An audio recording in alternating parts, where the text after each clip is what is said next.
Jeff Fest? Yes? I don't like yeah! We're in the Bronx. Come on, guys.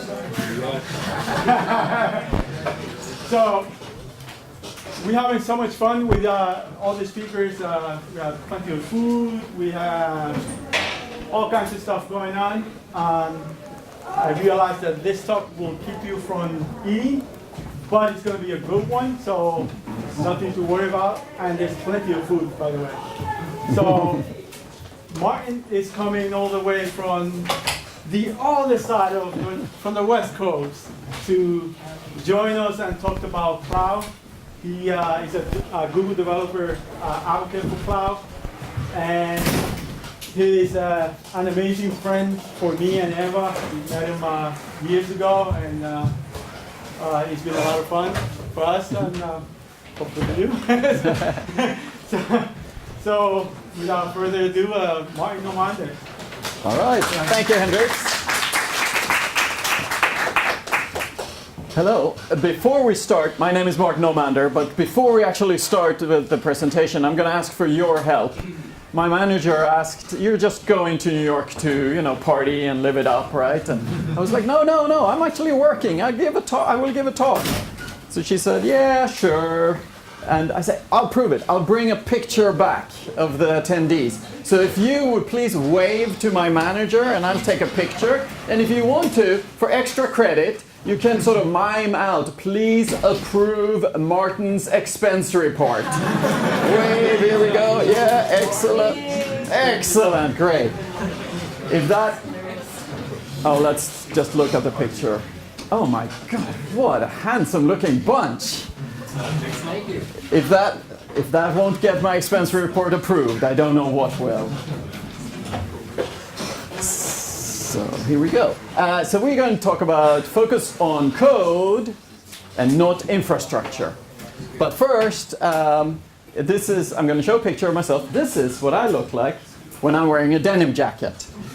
And I was born and raised in Sweden. I lived in Silicon Valley 19 years. Gosh, time flies. I worked at a bunch of startups before coming to Google. And then at Google, I've been there for 12 years, and my job at Google is to talk to developers like yourselves about Google Cloud, the Google Cloud Platform, and also to hear from you what parts you're using of the Google Cloud Platform, what works, what doesn't work, so that I can bring that back to the product managers and the engineers who are building it, so they will create better tools for us developers. So we are going to talk today about the example of the startup called Ingest. This is a fictional startup. It was created by Alice, who is a developer. She wants to bring joy to the world. So actually, Beth is her name. Alice is the user. So Beth, she wants to bring joy to the world. She has this amazing idea. Her idea is this. I have a user in mind named Alice. She can send me a text message to a phone number that my startup owns, and she will get back another text message with a joke. Amazing idea. That will bring joy to the world. Now, how do I build this? Okay, so Beth looks around a bit online, see what kind of architecture would you build to use to build a highly scalable web backend that works all the time, that doesn't go down even when there's a lot of users on it, and that doesn't go down if a computer crashes and so on. So she finds all these diagrams online of how you can build a highly scalable web service. Here's, for example, the one for Wikipedia. So you just build out these 27 boxes here, and you spend some time on each one and load balancers and databases and read-only replicas and so on. And 2 years later, when you're done with this, you can actually start writing your code. So this is not good when you're a startup, right? You need to get started right away. You can't build out something big like this. if she were to spend a couple of weeks on each box here, it would take her more than a year to get to the point where she can build her service.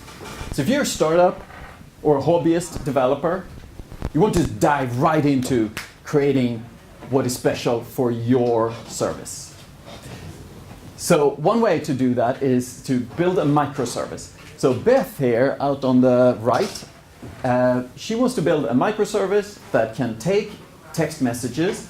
She can use Twilio. That's another service out there. Has anybody here used Twilio? Yeah? Oh, yeah. It's an amazing service. It basically translates between text message and HTTP. So you can build sort of a web service, and whenever a text message comes in, Twilio takes care of it, translates it, posts it to your web server as an HTTP request. So she can use Twilio, she can write a microservice there, and she can be up and running quickly. But what is that microservice? It should not be those 27 boxes that it takes to run Wikipedia that we saw earlier. Let's look at the code. She finds this, this product called Google Cloud Functions, which is very good for building microservices like this. And here's what the code would look like. She would import a Twilio library and import a class from Twilio. And then this is actually the whole code. You get the SMS response, or you create a response, you put the message into it, and then you return it as XML. So, boom, these lines. And she has a highly scalable service that will actually scale up to millions of users without having to bother with all that infrastructure. This is all the code she needs to write. Although I left something out here.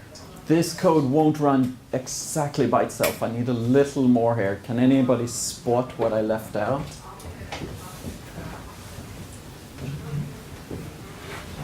It's on this line here. Get joke, yes, I left out the get joke function. So this is the function that will return a random joke from the database of jokes. Well, this being a startup, and Beth wanting to start really quickly and in an agile way and get the first product out there quickly to show to investors, she's going to write a very, very, very simple implementation of the get joke function.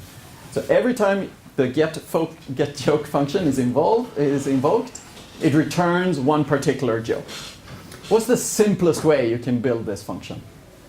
Any thoughts? Yeah.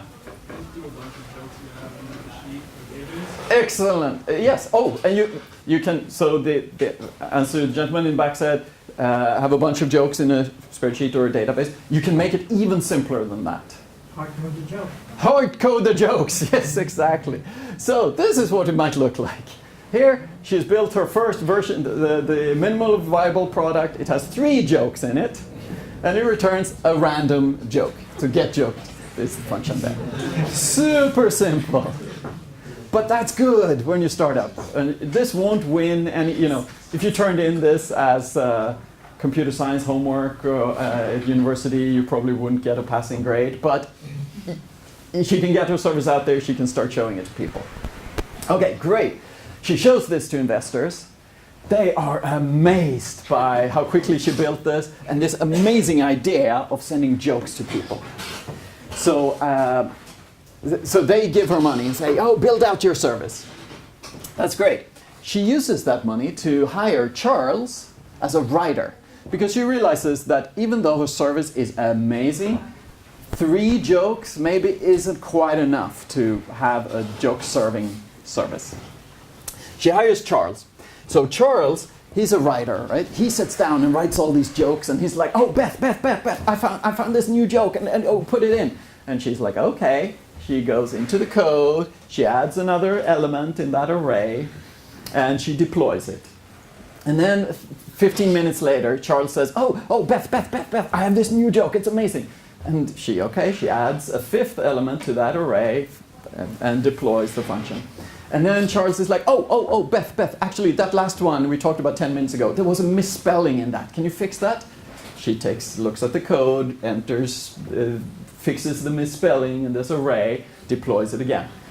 She realizes that she's in the loop for deploying new jokes. And she is doing nothing but deploying new jokes that Charles is giving her.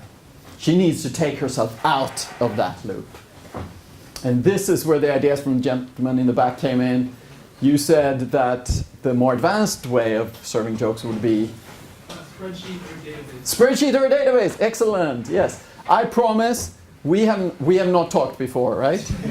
Yes. We have not talked before, but we think alike.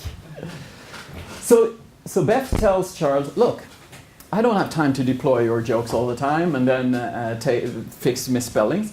I'm going to give you a spreadsheet. Here, a spreadsheet. You just enter your jokes here. By the way, my favorite one here is number 10. What's good about Switzerland? I don't know, but the flag is a big plus. These are all, by the way, these are all dad jokes. I'm a father. My daughter refuses to come with me to these talks because they're all terrible dad jokes. Dad, you're not allowed to show them to people. But here we are.